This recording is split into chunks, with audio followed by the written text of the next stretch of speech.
How is it rocking, Dween Nation? Stay here because we are just about to get underway. In the meantime, please like, comment, and subscribe, and ring the bell for notifications. We put out weekly sports content, and we want to continue to build up Dween Nation and the brand that is Dween Sports. Thank you all, and enjoy. Welcome in, Dween Nation. This is your host, Justin Paez, alongside Genoa Agudelo, and we are right back. We just went over eight games of the Week 2 slate. We started with Monday Night Football, then we hit Thursday night, and then we hit 6 games on the early slate from Sunday. So if you guys are curious with those games, that obviously is, Philadelphia, Atlanta, Buffalo, Miami, New Orleans, Dallas, Tampa Bay, Detroit, Indy and Green Bay, the Jets and the Titans, the Niners and the Vikings, and Seattle and New England. So if you're interested on what our recap is for those games, go ahead and check it out, and then come right back here because we got 8 more games to cover. But before we dive into it, Genoa, how are you feeling? Yo, Dween Nation, how's it going? Justin, I'm feeling great. Hey, week 2 was so much fun. I'm so excited to finish Justin, I have so many things to talk about with the Cardinals game, which was so much fun to watch, even though that was a blowout. Obviously, we need to talk about the Ravens and the Steelers, what's the future. And it's just, Justin, what a great week it was. And this season's off to a crazy start. And just what makes football, and it just what makes us here at Dween Nation love what we do, Justin, because it's just unpredictable here in the NFL. You know what I'm saying? It's just unpredictable. No, I absolutely love the parody. I mean, we were talking about in the last episode all the upsets that we saw in week 2 with the Niners and the Eagles and the Ravens and the Cowboys and the Lions and even the Colts, I'd argue, losing their matchups and favored games. It just shows the NFL is unpredictable, as you mentioned, and that just what makes it so fun. Even though a lot of it, I'm like, what? Huh? How did this happen? That it just keeps us coming back. And there was also a lot of great performances. So let's dive into our little, our part 2 of, our week 2 reactions. We're gonna start with the Giants and the Commanders. Almost said Redskins. Giants and Commanders. The Commanders win a close one at home. Before diving into the fantasy aspects, I saw this stat pretty wild. The Giants this week are the only team to score 3 touchdowns and not allow their opponents to score a touchdown and lose the football game. So the Giants do get three touchdowns. The Commanders get 7 field goals with Austin Seibert, and they win the game. Obviously, you look at it, how did they get 3 touchdowns, only 18 points? Their kicker, Graham Gano, did get injured, and so they relied on going for 2, which didn't work out for them in this game. But looking at the Giants side, in the best possible matchup, with the Commanders being one of the worst defenses in the league, saw Devin Singletary have a good game, 95 and a score. The big story, obviously, Malik Neighbors, 10 catches for 127 and a score, got 18 targets. He's looking like their alpha dog, alpha wide receiver 1.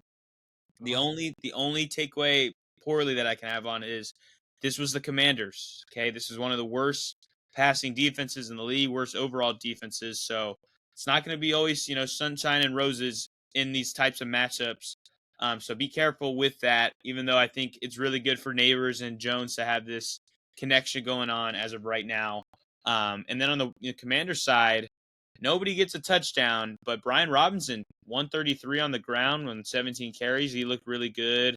Jaden Daniels gets some rushing. I think he was he doesn't have a great fantasy performance.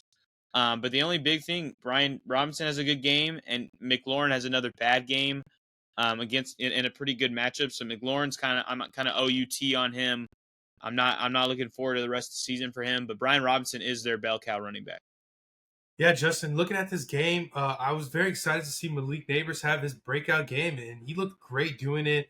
I know he had a drop late in the game that kind of cost them the game. Right. And so, with the Giants, they're going to be losing all year. But you could trust Malik Neighbors in matchups like these against, the Commanders when they have a rookie quarterback and they have a new head coach and a new scheme there. You're not really sure we're going to get out of them. So, very surprised to see Malik Neighbors' breakout game kind of happen so early, but we love to see it. And Brian Robinson for the Commanders is kind of going to be their number 1 running back all year.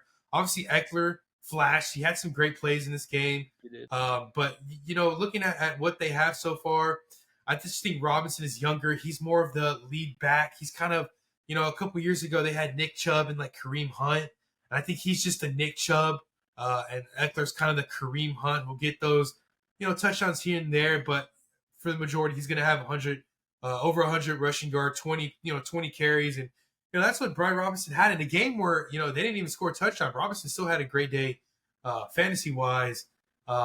And so the Commanders were there to pick up their first win, and obviously it's going to be against the Giants. And Eckler didn't have that bad of a game either. He had 3 catches for 47 yards. One of his catches going for 27. So I think as the weeks go on, they probably will implement Eckler more as a receiving back. But Robinson's the alpha. And looking at this, who led in receiving yards? Zach Ertz and Noah Brown, all over Terry McLaurin there. And so that's something to look at, and definitely not starting McLaurin until he shows me otherwise. I completely agree. I think that, McLaurin, it's a hold or it's in a couple weeks, if we don't see it, it's a cut. He's a cut candidate. So, oh, wow. Yeah, I think so. I have some worries there. But moving to the next game, a team that, is looking phenomenal. We have the Los Angeles Chargers beating up on the Panthers on the road in Carolina. Bryce Young does so bad that he is now benched for Andy Dalton. Crazy story that's unfolding there. Dave Canales is benching, last year's #1 overall pick for, the Red Rifle. I think that's interesting. We'll see how that kind of all plays out. I think it's a upgrade right now for the Panthers with Andy Dalton at the moment. I'm hoping Bryce Young gets another shot at it just because I feel so bad for him, but because he hasn't been given a good situation to kind of do anything with, but he also he hasn't played well. So, but that's looking forward. But looking back at the recap, the Panthers have nothing that I really want to take away from in a positive light. Chuba does get 6 yards a carry, 64 yards. But nobody on Carolina is looking good. Deontay Johnson, my league winner this year, my guy, wide receiver, is looking worse by the day. I'm hoping Andy Dalton can flip that switch, but we will see. I'm lowering him down a lot. And then on the Chargers side, the story of J.K. Dobbins continues. He has a phenomenal game. He looked great playing 131 yards and a score. Even in this game, Gus Edwards gets more carries, only 3 yards a carry, while J.K. gets 7 yards a carry, and last week was, 13 yards a carry. So we see, obviously, who's the more explosive back. We see the back that I think everybody kind of wants to see more in the field, and as long as he's healthy, he's a top 10 RB. I think the Chargers are a run-first team. They're killing it with the running game, and finally a good coach is in Los Angeles for the Chargers because they're looking like a well-oiled machine. We're seeing Quentin Johnson get 2 touchdowns. From bust to hopefully not a bust. We'll see how, the rest of the season unfolds. But what are your thoughts with the Chargers and the Panthers? Justin, I actually thought about you whenever Quentin Johnson scored one of those touchdowns. I was like, I wonder what Justin's going to think about this. Just because we were like, he was one of the worst players last year we've seen. But looking at the Chargers, Jim Harbaugh is implementing those tough defensive schemes that he had when he was a part of the 49ers. And now here it is with the Chargers. And they're now 2-0, riding with that defense. Herbert doesn't have to do too much. He's not getting himself involved in too many shootouts. Now, granted, their first 2 matchups were the Raiders and the Panthers. And so those are probably one of the bottom, even though the Raiders, who we're going to get to in a second, Justin, had a great outing there at M&T Bank Stadium in Baltimore with that upset. But with the Chargers there, they have 2 running backs that can go off. And Dobbins had a great game there.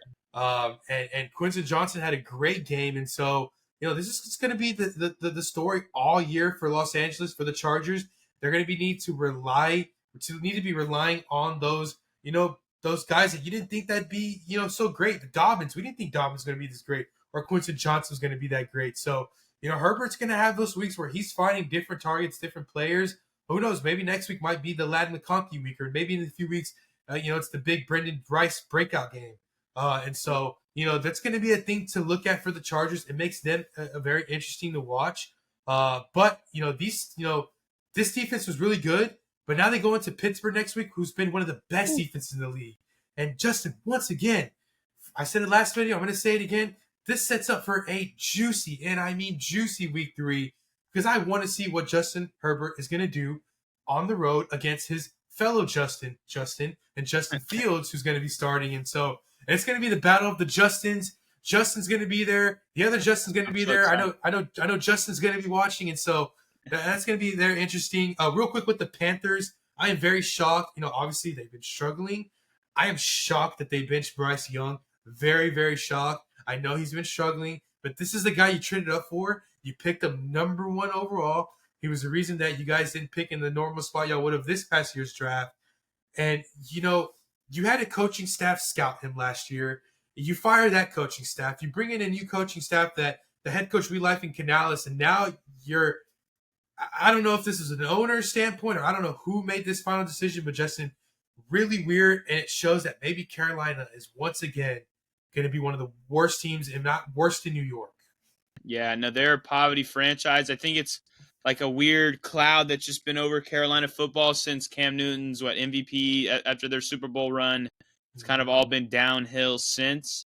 And this is one of the lower of the lows now, looking at your number 1 pick from last year being benched for a 36, 37-year-old quarterback. Yeah. So we'll see. Hopefully they can bounce back. They do go to Las Vegas next week, so that'll be a tough matchup again. So we'll see, though. Moving to this next game, a gritty, hard-fought victory for the Cleveland Browns on the road against the Jacksonville Jaguars. Nobody on Cleveland really does too great. I think the storyline of it, though, Donta Foreman gets 14 carries to Jerome Ford's 7. Obviously, Ford has more yards, though, on those carries, but the fact that Foreman's being used double on the ground is interesting. And I think it's a story that I think Foreman's going to continue to be involved more and more. I mean, the last 3 seasons, I think we've seen Foreman be on different teams and still take the starting role. It looked like. I mean, last year was a Carolina. He had a good stretch, or it was Chicago last year. He had Chicago. a good stretch. He had like an RB1 week last year, and then the year before that it was Carolina, where he had an even longer stretch of it, having some good games, and then even a couple games in Tennessee where we saw some brief sparks. So he continues to on these. He's a journeyman, obviously, but now he's in Cleveland, and I think that he resembles Nick Chubb more than Jerome Ford does. He's a bruiser back. He's bigger than Ford is. He doesn't help in the receiving game as much as Ford will. But I think Foreman is someone to keep your eye on. And I think if you want to get ahead of the curve and you have a roster spot, why not scoop him up? As for the receivers in the game, Amari Cooper drops another big pass. I think he would have had a better game, but looking at the box score, only 3 for 11. Another dud game for Amari Cooper. Jerry Jeudy continues to look like the alpha wide receiver. I'm not saying he is or will be, but he's looked better than I thought he would be. So I think he's another interesting piece if you're wanting to pick up a wide receiver. I'm kind of looking right here at his ownership. He has, oh my gosh, where is he? Anyways, Jerry Jeudy, he's looking good actually. He's getting open. He's being relied on by Deshaun Watson. Oh, he's owned in 67% of leagues, so he's owned in a lot of places. But if he's available, I think he's worth the pickup. As for Jacksonville, the receivers, I mean, it was a weird morning. I think it was like an hour and a half before, and all of a sudden Evan Ingram is out. He gets hurt in pregame warmups. So then it comes down to Brian Thomas, Christian Kirk, even Brendan Strange. And Strange has 65 yards on 3 catches. Nothing too crazy. Brian Thomas has a massive catch for 66 yards. Other than that, was ineffective. And then on the ground, ETN gets a touchdown, but continues to look kind of meh, man. I don't love what I'm seeing from ETN or Trevor Lawrence. So Jacksonville has me kind of worried. Yeah, definitely. There has to be some kind of change there in Jacksonville. Maybe their offensive coordinator isn't working out there. But as we go on, Doug Peterson, who is a Super Bowl winning head coach, is getting a little bit closer to the hot seat there. You have a number 1 pick overall on Trevor Lawrence. You get a guy like Brian Thomas, out of LSU, one of the top 3 to 4 receivers in this draft, and they have ETN who's played with Trevor in college, and I just you had the back-to-back number 1 picks overall, and By the way, has anyone even heard from Trayvon Walker? I mean, obviously he's a pretty great player, pretty good player, but I mean, Not as far as not number Aiden one, Hutchinson. Not Aiden yeah, Hutchinson level. I mean, Aiden Hutchinson's obviously a better player, but he's been talked about more. I mean, I just haven't heard, anything of Trayvon Walker. I mean, just like a tackle or anything. But anyways, just a thought there. Um, with Cleveland there, though, they're going to be reliant week in and week out on their defense. They just have that really, tough defense, that just solid, stout defense going into Jacksonville and only allowing them to have 13 points. They're just an overall great defense. They're led by Myles Garrett, and that's just kind of the gist of it. Obviously, Etienne is struggling, and you know Trevor Lawrence just lost a step from college. I feel like he was just a better quarterback in college, but nothing to write home here. Just one of those itty gritty games, and we'll see what Jacksonville could do next week on a Monday night in Buffalo. Oof, that's a tough one. Yeah, we'll see. Moving to the next game, one of the biggest upsets of the week, the Raiders go into Baltimore and get the victory, killing a lot of people's survivor picks. Even though I lost last week with Cincinnati being my survivor pick. So tough though. A lot of upsets this week, a lot of survivor pools being cut to a smaller level. But looking at the game itself, the receivers for Las Vegas looking great. And by the receivers, I mean Devontae Adams and Brock Bowers, 9 for 98. Brock Bowers already looking like a steal of a pick in fantasy drafts. I usually, again, rookie tight ends aren't reliable, or they don't usually hit. We saw it, obviously, Sam Laporta being one of the very few examples of it last year. But Brock Bowers starting out the season super hot. Obviously he only had, he hasn't scored a touchdown or anything, but he's getting targets out the wazoo, and I think it's phenomenal. I think he's going to end as a top seven, top, even you could argue top five, the way tight ends are looking so far this season. And I know you have high hopes on him. So what are your thoughts with the Raiders and Brock Bowers? No, I like Brock Bowers there, Justin. He's kind of taken over. We were a little concerned that Mayer was going to get, the share there, but Brock Bowers had finished with 98 yards, and he was looking, he's going to guy that Minshew's going to be looking at all season, because Devontae Adams is great. He's sensational, but he's going to be getting a lot of coverage, and so he's going to be looking down for those check down passes, those little curl routes there for Bowers. He's going to be good there, Justin. So I like what I see there, and this was such an upsetting victory. Little by little, you can kind of see throughout this game that the Raiders just wanted it more. And it was just very surprising that Gardner Minshew can outpass Lamar Jackson in the passing yards there. And, looking at Lamar specifically, there's just a little bit of this cloud over Baltimore where, you lose to this team in the playoffs, right? And then you start week one against them. You lose to them again. And your confidence just shatters a little bit, and you have this question to ask yourself: are we really that good? Are we that team? Are we able to take the next step? And Lamar Jackson, I think he did all he could. It's just, Justin, once again, it's just those lack of pass catchers there. We like Zay Flowers, who had a pretty good game. We like Mark Andrews, who only had 50 yards. And everybody else it's just very average, very meh. Even Isaiah Likely, who I thought he should have had a great game this week. After things didn't go his way last week to end that loss, and him leaving the game, being very upset in the post game, and him just not being a non-factor, only 2 catches for 26 yards. That, I think, was the X factor. If Likely has a good game, gets 60, 70 yards, maybe a score there for Lamar Jackson, I think that kind of changes the thing. And that's going to be the X factor all year, because the Ravens don't have a wide receiver outside of Zay Flowers that can really do damage. Mark Andrews is obviously a stud, but he is kind of battling an injury. So it likely has to be that tight end too that gets implemented to his offense as much as he can. And the running there, Derrick Henry, he did as much, he did pretty good, but 18 carries, 84 yards. But this offense, they need another pass catcher. They need it now. It's time to look for a trade. I mean, obviously T. Higgins isn't available because they're in that division and he just got tagged, but make a trade for someone. Maybe they should have went out and got Ayuk when they had the chance. But Baltimore, the story is, Justin, they need a wide receiver one, and they need it immediately. They need it now. Yeah, no, Zay Flowers, as you mentioned, did look good, and I think continuing to build up, but they're missing that extra piece. I don't know if, as you mentioned, if something's holding back Mark Andrews in this offense. I'd also argue that the offensive line is worse this season than it was last year. So that has caused some issues. And as you mentioned, these running backs, Derrick Henry, he had a good game, 84 yards and a score. I think each week's going to be kind of around that. Hopefully he gets in the end zone like a couple times and he'll have big weeks like that. But I see like a constant like between 50 and 100 yards and a touchdown almost every week for Derrick Henry. Actually, and then before we jump to the next game, the Raiders, another bad game from Zamir White. Alexander Madison actually gets a goal line carry and scores with it. And I mean, I think it major panic alert for Zamir White owners.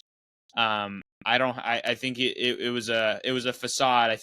I know we know Antonio Pierce is a guy that likes to run the football, but we have not seen it with the Raiders. And I know both games they've kind of been down in those games, so maybe that's why Zamir hasn't been involved as much. But definitely a big worry there for Zamir White going forward. Moving to the 3 o'clock games, Arizona against the Rams, and Arizona whoops on their behind 41-10. Kyler Murray looked phenomenal, making plays crazy. Finally gets Marvin Harrison involved, and first quarter Marvin Harrison had 130 and 2 scores, which it was crazy to see that he actually didn't get another catch. But I thought it was super cool. His quote after the game goes, it just got me hyped up. He was like, Kyler only had 4 incompletions, today, and those 4 were passes to me, and he's like that he's going to get better. I was like, how are you going to get better? He had 130 and 2 scores in the first quarter. But Arizona, kind of getting into major good form. James Conner has a phenomenal game as well. Gets a touchdown on the ground, over 100 yards. Kyler Murray made that phenomenal play on, I think it was a third down, getting through all the defenders of the Rams and finding, I think it was Elijah Higgins for a touchdown. So the Cardinals are, they got the pointed up. Their stock is up on the whole team. And then on the Rams, though, the quite opposite is happening. Poor them. They've got hit with the injury bug. Obviously, Puka left last week. Now Cooper Kupp has an injury that he's supposed to miss multiple weeks for. Kyron Williams, he's fine, but he didn't look good on Sunday. And we still haven't seen much of Blake Corum. But the Rams, with their offensive line injuries as well, I think things are going to start taking a turn for the worse. And honestly, if I'm a Kyron Williams manager, I'm looking to sell on, just his name value. I know he's been, used a lot, but I think the Rams are just they're in one of those seasons, man, where it's not looking good. Yeah, Justin, looking at the Rams here, Stafford struggled really bad, and I think this is starting to start the beginning of the end for him in his career. He's kind of getting old. He's losing his step. That arm is accurate, but it isn't strong enough there. It's very accurate still. It's always going to probably be accurate, but it's not strong enough. His mobility in the pocket is not going to ever really be there. He's never really been that running kind of guy. He probably was his first couple years in the league. And that's kind of the story there, because you still have Demarcus Robinson and Tutu Atwell, who are pretty good. Obviously, Cooper Kupp kind of goes out. And now that, Cooper Kupp's going to be out and Puka's going to be out, I'm very concerned for what Matthew Stafford has ahead of him. They're home next week against the 49ers, so you never know what 49ers defense you're going to get there, but it's looking pretty good if you're a 49ers fan, even after coming off that loss in Minnesota. I'm excited to talk about the Cardinals here. First of all, I have loved what I've seen out of Kyler Murray. Obviously last week in Buffalo, he had a little bit of an underwhelming game, but still showed a lot of sparks and flashes. This week, home and against a divisional opponent, has a great game. And yes, we see the first of many, many breakout games from Marvin Harrison Jr., Justin. From the moment we all laid eyes on him at Ohio State, his first 2 years there, he'd been playing with C.J. Stroud. I've always loved Marvin Harrison Jr. I've always been fascinated.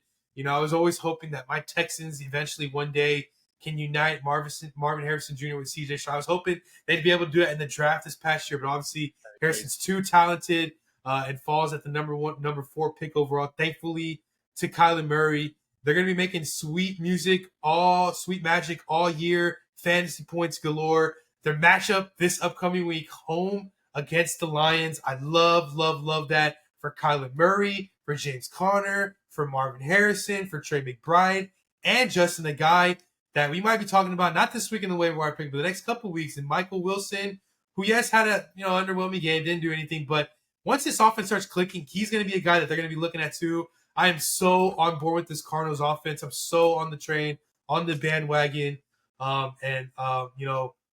hopefully they can get my guy Trey Benson some carries there. Obviously, he had 11 for 10, struggled a little bit, but James Conner kind of did most of it. But I just love this Cardinals offense. I love their schedule for the next couple of weeks.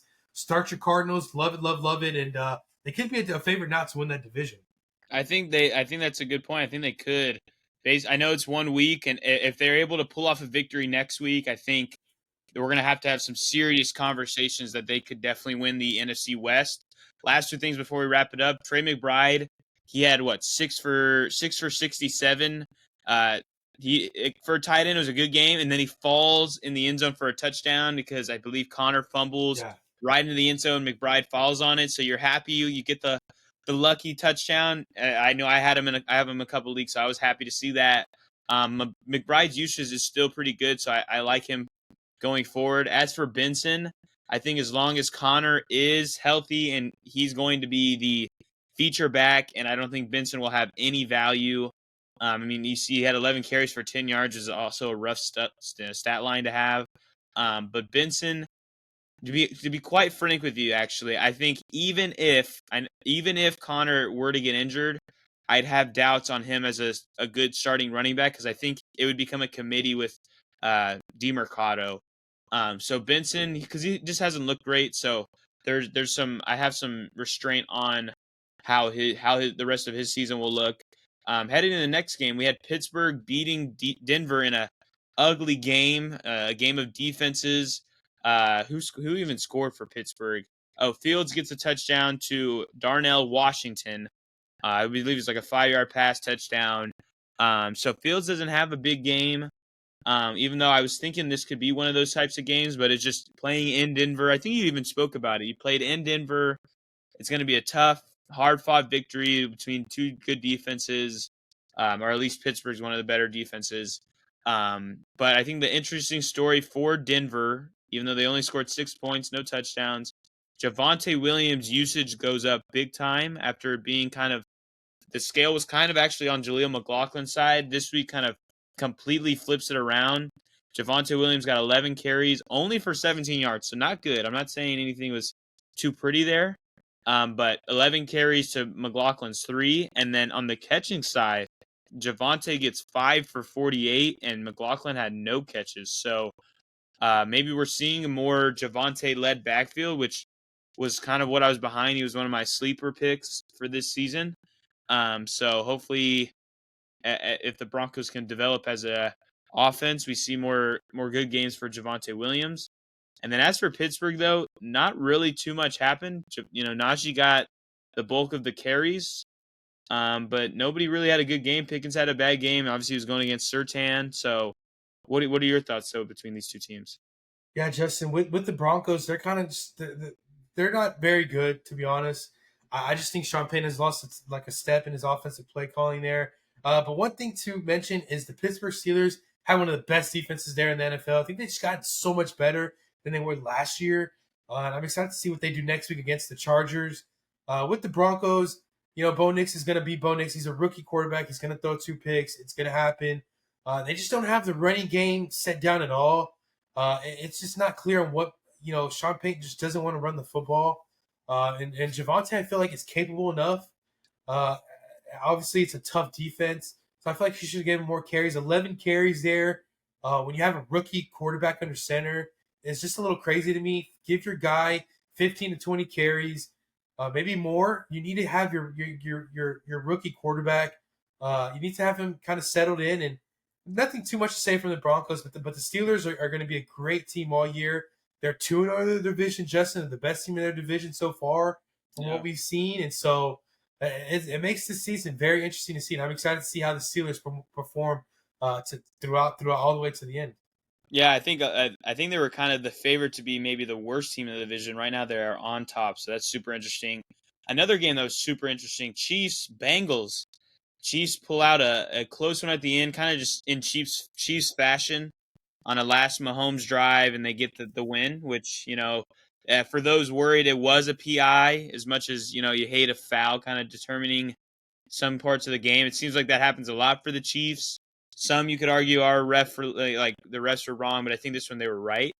But just looking at the game itself, Mahomes doesn't have a good game. 2 picks, only 151 yards passing. The heartbreak of it is Pacheco leaves injured. I think a fractured fibula. Supposed to miss 6 to 8 weeks. So heartbreak for them. I think the only positive you could look at is I think the Chiefs are going to rely on Mahomes more. I think the rushing game is going to be not as much in effect. I think they have Carson Steele. They have Samaje Perine. Wrong. CEH is out, and then Pacheco's out. And I actually heard they're working out Kareem Hunt today. But it's just ugly, ugly, ugly.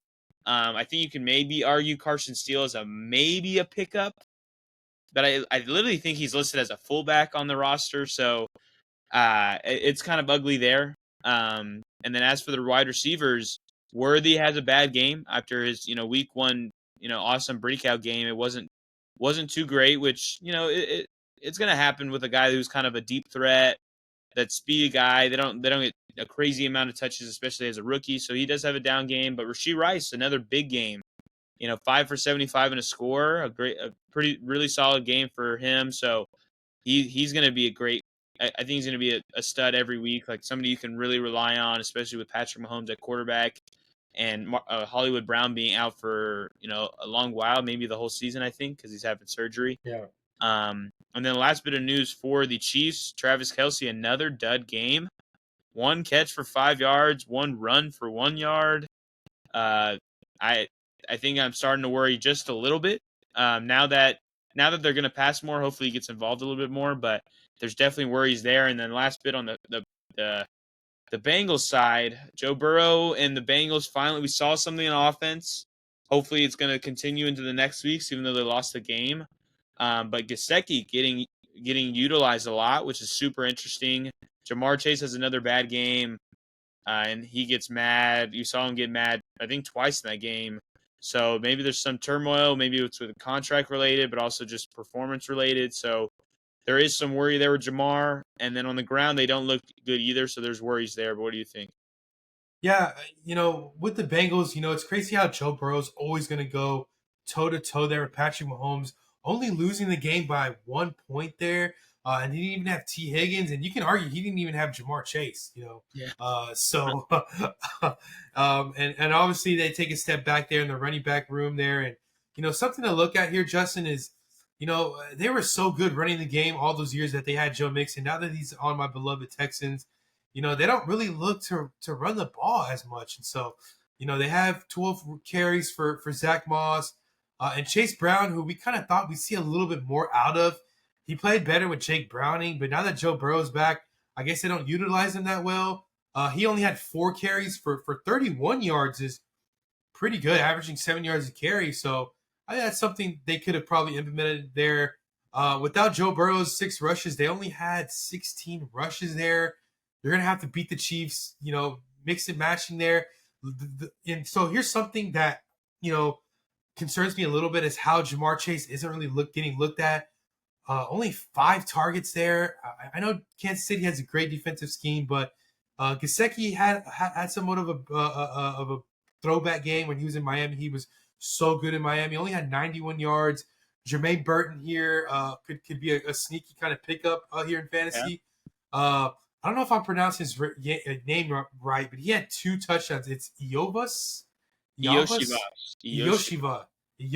He had 2 touchdowns for 2 catches, 2 touchdowns. So kind of a weird game there for Cincinnati, but as well as a weird game for the Kansas City offense there. You mentioned Pacheco being out, and as well as,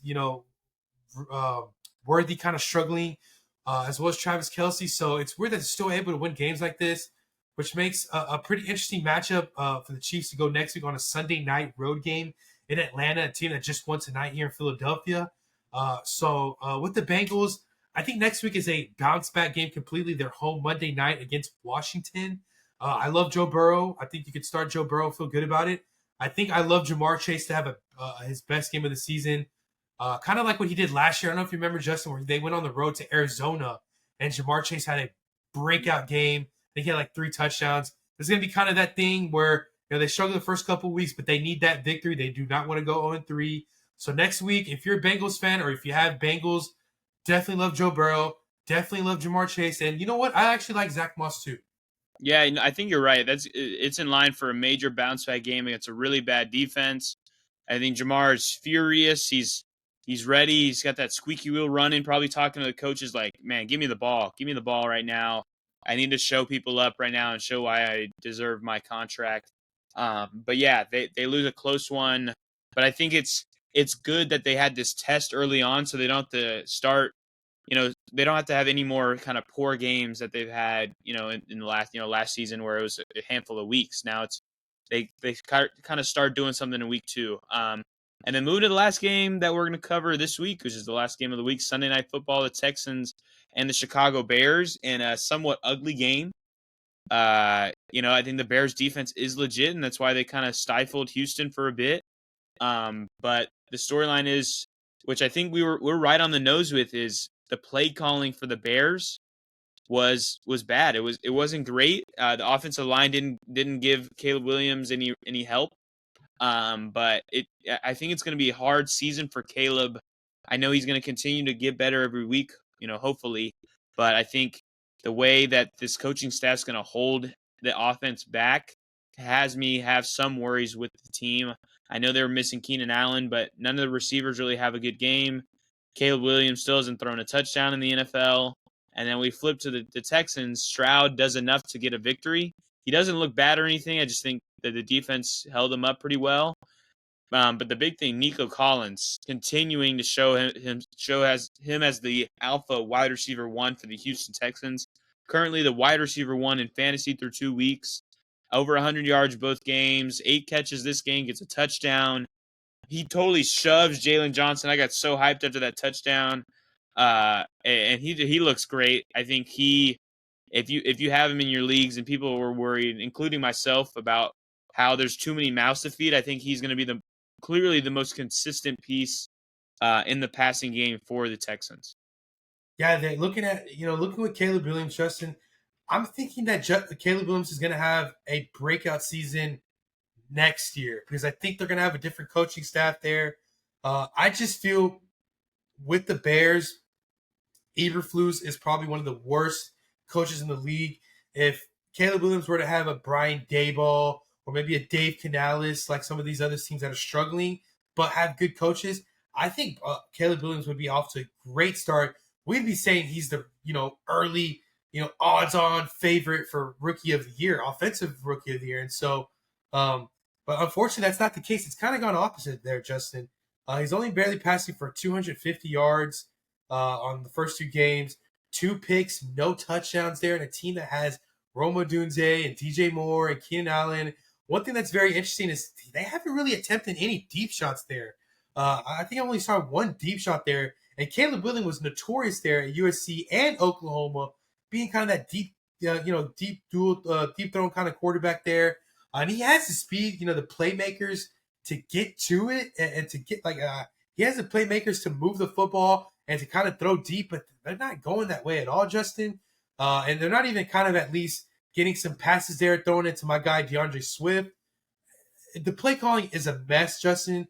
I think it's Shea Waldron there calling plays. Correct. But I just feel like it just doesn't work with Eberflus as the head coach. Something has to be done. I just feel like the Bears should have made that call in the offseason. I don't think it's too late to kind of fire Eberflus to kind of go a different route. Maybe make Shea Waldron the head coach and see what he can do. But Eberflus is not going to get you anywhere with a defense, with a team that has a pretty good defense. It's very concerning for the Chicago Bears offense. And I'm definitely going to have to start benching Caleb Williams for the next couple weeks. I don't know if I like his matchup there in Indianapolis next week. And so on to the Texans side, very proud of my beloved Houston Texans. They played really great defensively. I think C.J. Stroud just did enough to lead his team to the win. Obviously, I think CJ Stroud kind of played great for us, only scoring 19 points. You got to remember Cam Akers fumbled at the 1 yard line. Also, CJ Stroud made a beautiful throw to Tank Dell late in the game, kind of out of the pocket. Made a beautiful throw. And Tank Dell wasn't able to kind of hold on. So I think CJ Stroud just played well. Had a touchdown drive there to Nico Collins. Nico Collins is breaking out. Probably next week, I think it's going to be a Diggs revenge game in Minnesota. And so I do like my Texans. Very tough game on the road there. Sam Darnold could have a big game. Obviously, we got to have Jettas there against Stingley, two former LSU guys. So once again, week 3 is very juicy. Just as juicy as week 2 was. But Justin, this is a really good Sunday night football game. Happy that my Texans were able to get on top. Our first Sunday night football game in 5 years. So one of many here in the CJ Stroud era. Yeah, no, I think you're right. Like there's no worries with CJ. He still looked good. Didn't make really any mistakes. As you mentioned, that Tank Dell pass, he had it. It actually hit the money. Tank Dell just dropped it, but it happens. And then you're right. Next week's going to be a serious test at Minnesota. They've looked good. Obviously, they got the win against the Niners this weekend. So we'll see. Jay Jettas versus Nico Collins and CJ is going to be super interesting. But yeah, guys, that wraps up the week 2 recap.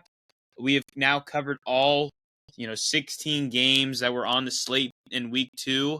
We had 8 in this one, and we had the other 8 in the slot. And then if you just scroll a little bit down on our page, you'll see the other one. And then if you scroll a little bit up, hopefully you'll see our waiver wire episode as well.